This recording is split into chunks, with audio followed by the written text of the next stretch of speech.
Alex Rocco as Mo Green. Alex Rocco, born Alessandro Federico Petriconi Jr., was born on February 29, 1936 in Cambridge, Massachusetts.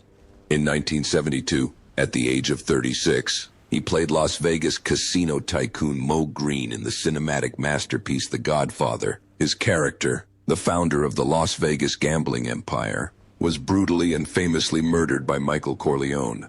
This role marked a turning point in Rocco's career and set his life on a path full of strange twists and haunting echoes. Before entering the glamorous world of Hollywood, Rocco was a real gangster. Under the name Alexander Petriconi, he was an associate of the notorious Winter Hill Gang in Boston. He was arrested for assault, property damage, and even suspected in a murder related to the Irish Mafia wars of the 1960s. After his release from prison, his wife divorced him, and his car was bombed. He later admitted, "If I had stayed, I would have died."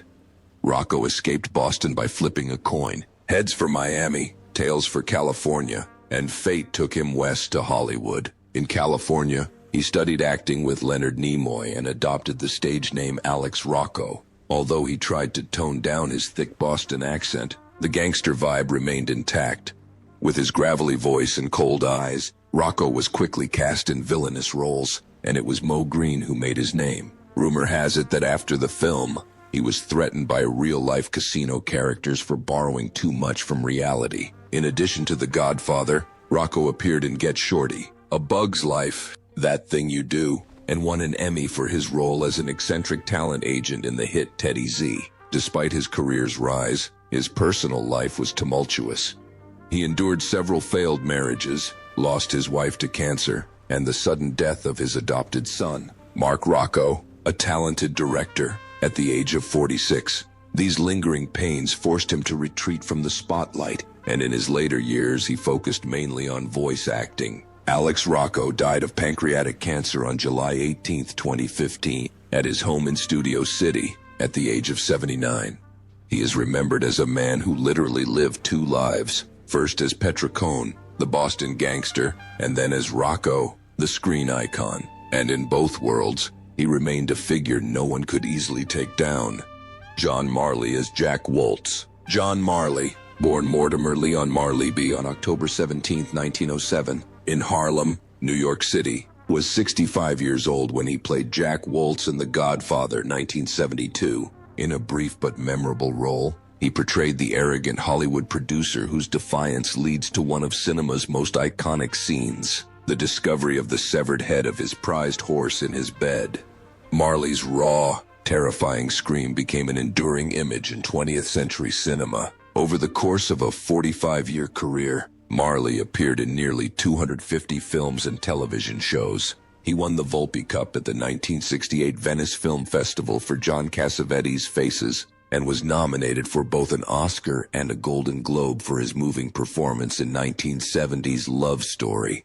But it was The Godfather that made his permanent mark on popular culture, despite its limited runtime. Despite his prolific career, Marley never achieved A-list stardom. That obscurity sometimes frustrated him.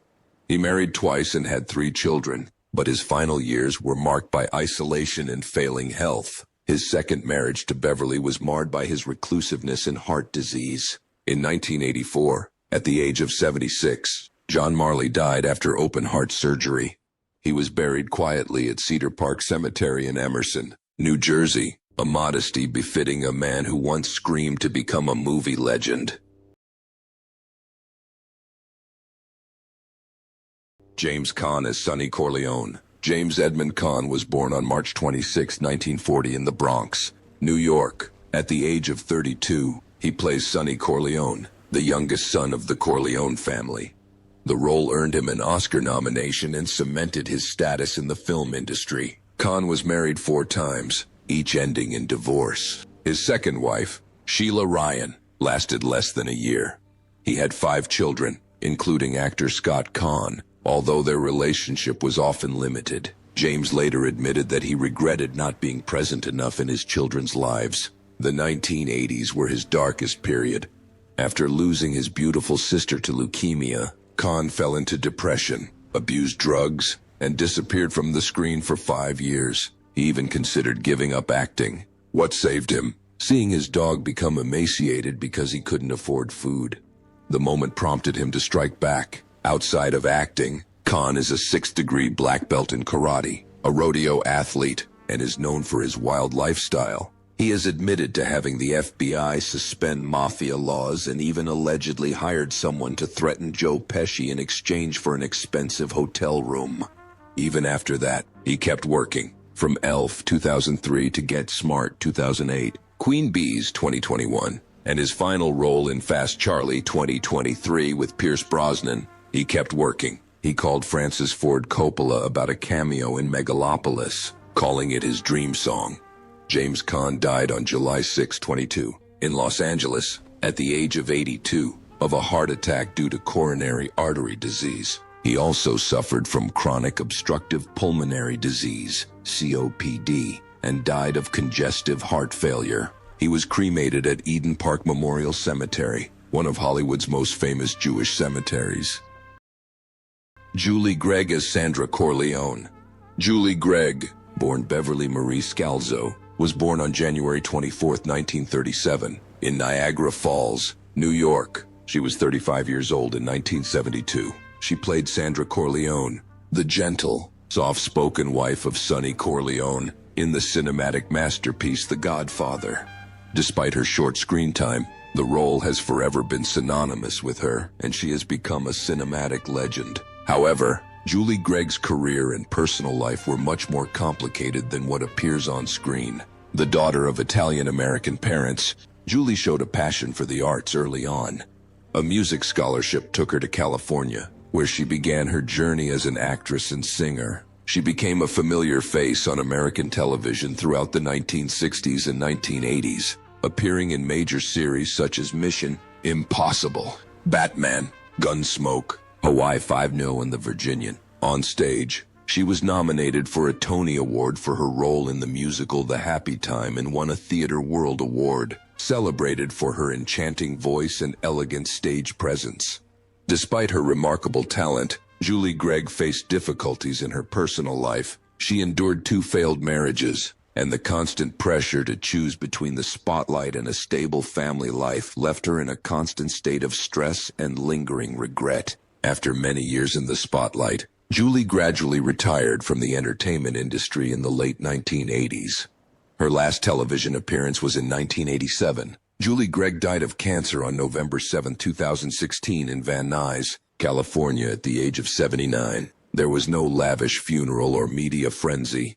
She quietly left this world, just as she appeared in The Godfather, gentle, resilient, and silently shouldering her burdens. A talented artist whose life was filled with triumphs and sorrows, most of which were left unanswered. The Godfather is not just a movie.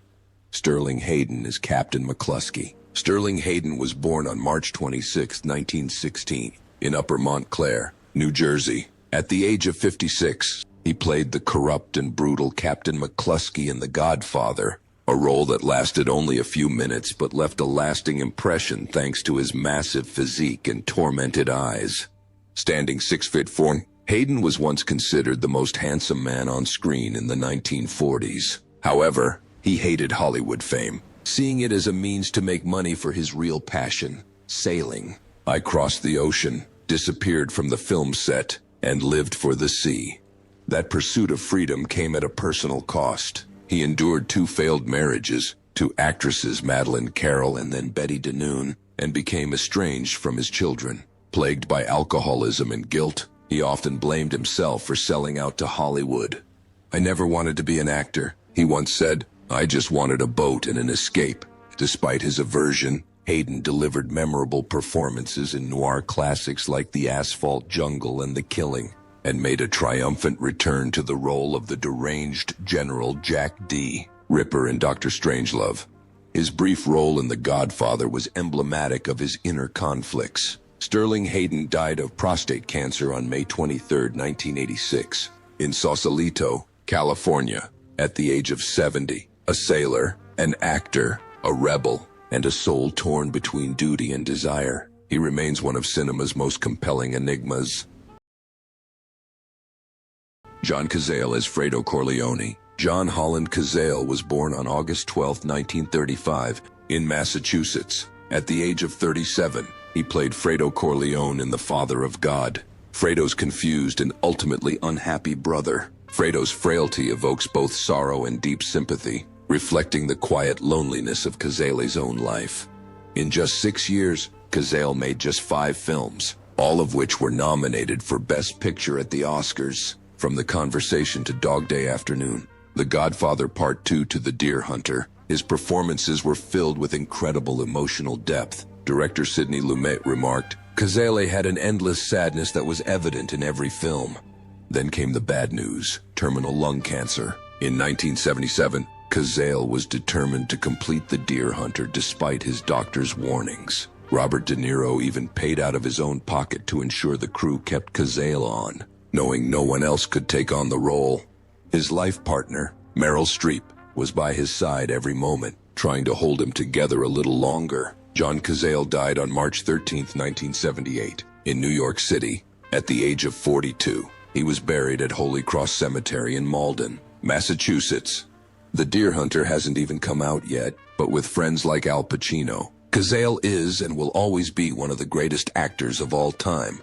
Richard Conte as Don Emilio Barzini. Richard Conte, born Nicholas Peter Conte, was born on March 24, 1910, in Jersey City, New Jersey. At the age of 62, he appeared in The Godfather as Don Emilio Barzini, a rival boss with a deadly cold face who silently orchestrated the film's bloodiest betrayals.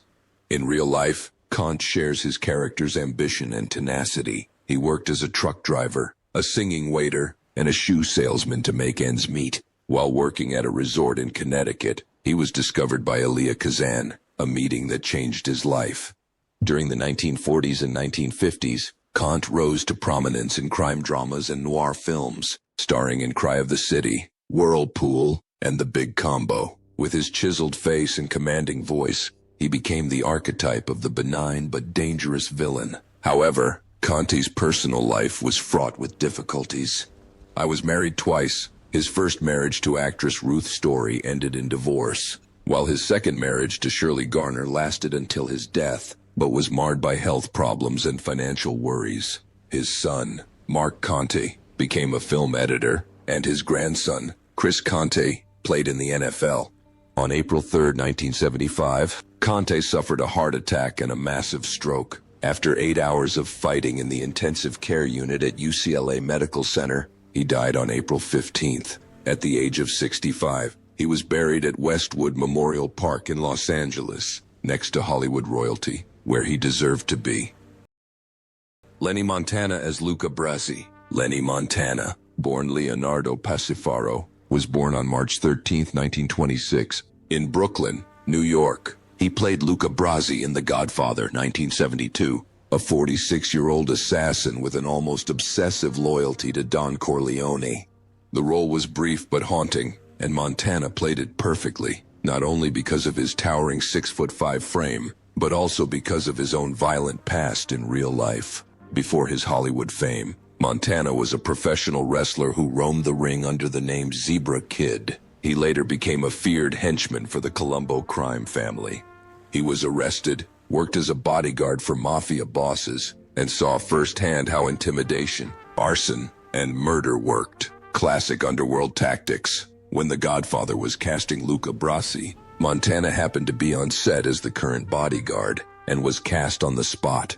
His apparent nervousness around Marlon Brando was real, and director Francis Ford Coppola skillfully turned it into part of Brasi's insecure personality, a nervous assassin who congratulates Don Corleone on his daughter's wedding day. Hollywood, however, couldn't completely save Montana from his past. After the film, he took on a number of supporting roles in action films and television, but he never quite escaped his muscle-bound image. In his later years, he lived in fear of retribution for old debts to the criminal underworld. With his marriages failing and his financial troubles mounting, he turned to alcohol and became increasingly isolated. Once a fearsome symbol of crime both on screen and in real life, he became a tired, faded figure. On May 12, 1992, Lenny Montana died of a heart attack at his home in Lindenhurst, New York. He was 66 years old, a man who had once terrified audiences and opponents alike, and who had passed away quietly. Abe Vigoda, as Salvatore Tessio. Abe Vigoda was born on February 24, 1921, in Brooklyn, New York, to Russian Jewish immigrants. At the age of 51, he played Salvatore Tessio in The Godfather, 1972, a once loyal Kappa regime who eventually betrays the Corleone family. Though his role was limited to the first film, Tessio became a symbol of silent betrayal, and Vigoda played the role with a chilling calm and resignation. In real life, Vigoda was as famous for not dying as he was for his acting. In 1982, People magazine mistakenly reported his death, forcing him to pose in a coffin, holding the article to prove he was still alive. The joke has become a decades-long running joke on TV and the internet, and Vigoda himself has often indulged in morbid humor. He has been married twice, but found no lasting happiness in either relationship. After the death of his second wife in 1992, he lived a reclusive life, openly admitting his frustration at being pigeonholed into supporting roles that limited his artistic development. Vigoda's quiet, intense demeanor, however, turned that limitation into his legacy. His line, "Tom, can you get me out of trouble?" is, nostalgically, one of the most quoted lines in mafia history. His death on January 26, 2016, at the age of 94, at his daughter's home in New Jersey, was no longer a rumor, but the end of a long and tumultuous life. Al Martino as Johnny Fontane. Al Martino, born Jasper Cini on October 7, 1927 in Philadelphia, was 45 when he gave voice to the Godfather singer Johnny Fontane. The character, who begs Don Corleone to save his moribund career, mirrors Martino's own story of mafia entanglements, career decline, and quiet despair behind the spotlight. In the early 1950s, Martino rose to fame with his hit Here in My Heart, his first #1 single in the UK, but fame came with danger. The mafia reportedly bought his contract and blackmailed him for $75,000. Fearing for his life, he fled to England, living in exile as his American career collapsed. The role of Johnny Fontane was originally offered to Vic Damone, but Martino, allegedly with the help of crime boss Russell Bufalino, pressured the studio with negative press. Damone, fearing retaliation, dropped out, and Martino won the role back. In essence, he became Johnny Fontane by living his life. Martino was married 3 times, the first 2 of which ended in divorce. He struggled with alcoholism and financial problems later in life, but remained beloved for his warm baritone voice and his presence in the Godfather films. He died of heart failure on October 13, 2009, just 6 days after his 82nd birthday, at his home in Springfield, Pennsylvania. He was buried at Holy Cross Cemetery in California, his story ending like his most famous role, with echoes of music, loyalty, and quiet regret. Castellano Jongvai Peter Clemenza. Richard Salvatore Castellano was born on September 4, 1933, in Queens, New York, to Sicilian immigrants. At the age of 39, he played Peter Clemenza in The Godfather, 1972, a loyal and intelligent regime boss, famous for his classic ad-libbed line, "Put down the gun, get the cannoli." He was also nominated for an Oscar for Lovers and Other Strangers, 1970. Castellano was a familiar face on both television and film, having starred in The Super, 1972, and Joe and Sons, 1975-1976. He often played gruff but lovable Italian dads, with a mix of toughness and charm. However, he did not return for The Godfather Part 2, reportedly due to a dispute with director Francis Ford Coppola over creative control of the dialogue.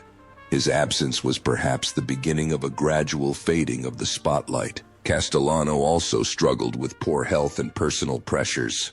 He faced heart problems and industry stress, which took a toll on his relationships.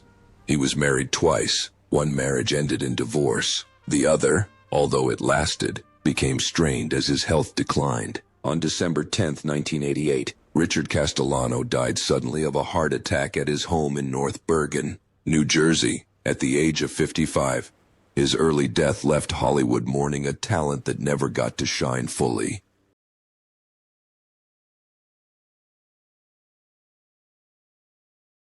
Marlon Brando was born on April 3, 1924, in Omaha, Nebraska. At the age of 48, he entered the world of cinematic immortality with the role of Don Vito Corleone in the 1972 film The Godfather. With his husky voice and stern eyes, Brando portrayed the aging mafia boss with incredible dignity, earning him his second Oscar. But behind the camera, Brando's life was turbulent. He weathered 3 storms, all of which ended in disaster. His first wife, Anna Kashfi, left him after less than 2 years. His second wife, Movita Castaneda, left him empty-handed because they were not legally divorced. His third wife, Tahitian actress Tarita Teripaya, collapsed under scandal and irreconcilable conflict. His greatest personal tragedy was his children. In 1990, his son, Christian Brando, murdered his sister, Cheyenne, her boyfriend, in their home. 6 years later, Cheyenne committed suicide at the age of 25 after struggling with depression and addiction. Brando has publicly admitted that he was a terrible father. Drowning in guilt and grief, he became withdrawn, obese, and an alcoholic. Marlon Brando died on July 1, 2004, at UCLA Medical Center at the age of 80. The cause was respiratory failure due to pulmonary fibrosis and congestive heart failure. He also suffered from diabetes and liver cancer. His ice cubes were hidden in Tahiti, his last paradise, and Death Valley, along with those of his best friend, Wally Cox. Morgana King as Carmela Corleone. Maria Grazia. Morgana Messina, known professionally as Morgana King, was born on June 4, 1930 in Pleasantville, New York. At 42, she played the serene Carmela Corleone in The Godfather 1972, a quiet but emotional anchor of the Corleone dynasty. Though her voice was soft on screen, King possessed a voice that once filled concert halls. A jazz singer with a rare contralto voice spanning 4 octaves, she was nominated for a Grammy and released more than 30 albums. While critics praised her artistry, the mainstream spotlight often eluded her, and she longed to be seen not just as a singer, but as a serious stage performer. King was married twice, both times to accomplished jazz musicians. Her first marriage to trumpeter Tony Frusella ended in divorce. Her second husband, trombone player Willie Dennis, died in a car accident just 4 years after they married. She then lost her only daughter, Grayson, in 2008, a grief that haunted her in her later years. Morgana King died of non-Hodgkin lymphoma in Palm Springs, California, on March 26, 2018, at the age of 87.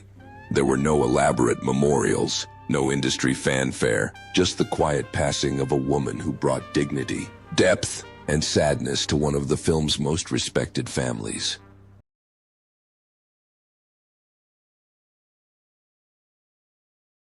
Al Lettieri as Virgil Sollozzo. Alfredo Lettieri was born on February 24, 1928, and at the age of 44, he gave one of his most relaxed performances in The Godfather. In 1972, as Virgil the Turk Sollozzo, a cold, calculating human trafficker who dares to challenge Vito Corleone, Lettieri brought to life a character so terrifying that even the Don was wary of approaching him.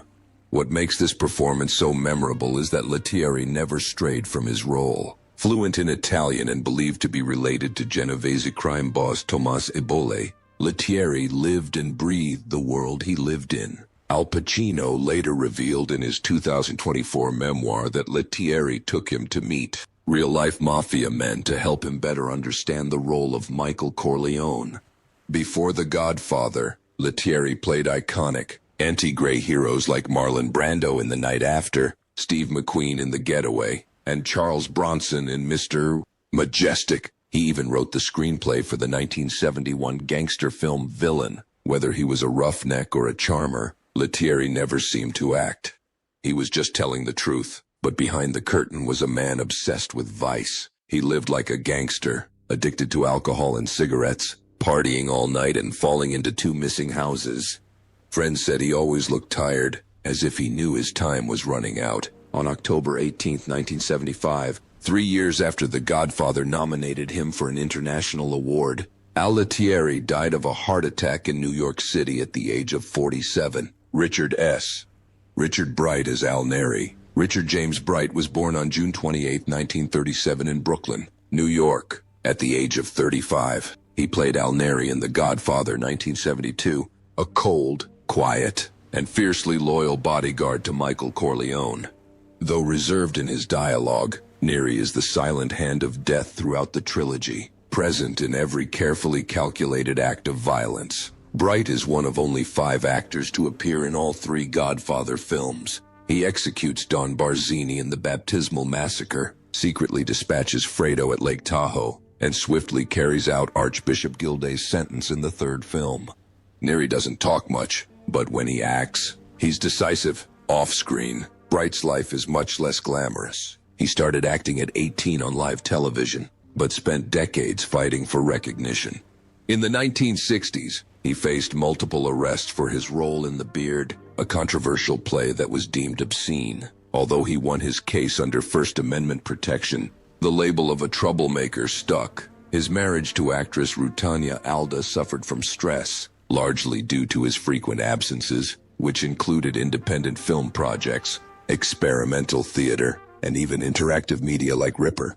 His relationship with his children became increasingly strained. Bright later required regular oxygen therapy due to emphysema, a condition he skillfully incorporated into his acting to hide his frailty. Tragedy struck on February 18, 2006, when Bright was struck by the rear wheel of a tour bus while crossing the street in Manhattan. The driver was unaware. No criminal charges were filed, just a suspended license. Bright died at age 68, leaving behind a legacy that remains The Godfather's most haunting shadow.